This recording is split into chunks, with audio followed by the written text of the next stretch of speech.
Police अधीक्षक तुषार दोशी यांनी पदभार स्वीकारल्यानंतर व्हिजिबल पोलिसिंगवर भर दिलाय.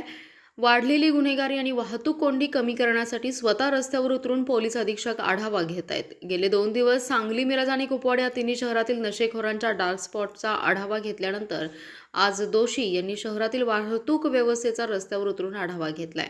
पार्किंग, एकमार्गी वाहतूक याबाबत सविस्तर माहिती त्यांनी घेतली. तसेच डार्क स्पॉटवर गस्त वाढवण्याच्या सूचनाही त्यांनी यावेळी केल्या. पोलीस अधीक्षक तुषार दोशी यांनी आज शहरातील विविध परिसरात स्वतः भेटी देऊन वाहतूक व्यवस्थेचा आढावा घेतलाय. शहरातील 100 फुटी रोड, मारुती रोड, आयर्विन पूल, गणपतीपेठ, कापडपेठ आणि राजवाडा चौक येथे रस्त्यावर थांबून सविस्तर माहिती घेतली. शहरातील अरुंद रस्ते, पार्किंगची व्यवस्था, आयर्विन पुलाच्या समांतर पुलामुळे होणारी वाहतूक कोंडी याबाबत माहिती घेतली आहे. शहरात बसवण्यात आलेल्या सीसीटीव्ही कॅमेऱ्यांची पाहणी देखील यावेळी करण्यात आली. शहरातील पार्किंग, एकेरी मार्ग आवश्यक त्या ठिकाणी बॅरिगेड लावण्याबाबत त्यांनी अधिकाऱ्यांशी चर्चा केली. त्याचबरोबर शहरातील डार्क स्पॉटवर पोलिसांनी गस्त वाढवून नशेखोरांवर कारवाई करण्याचे आदेश दिले आहेत. यावेळी वाहतूक शाखेचे पोलीस निरीक्षक मुकुंद कुलकर्णी, स्थानिक गुन्हे अन्वेषणचे संजीव झाडे आणि शहरचे अरुण सुगावकर उपस्थित होते.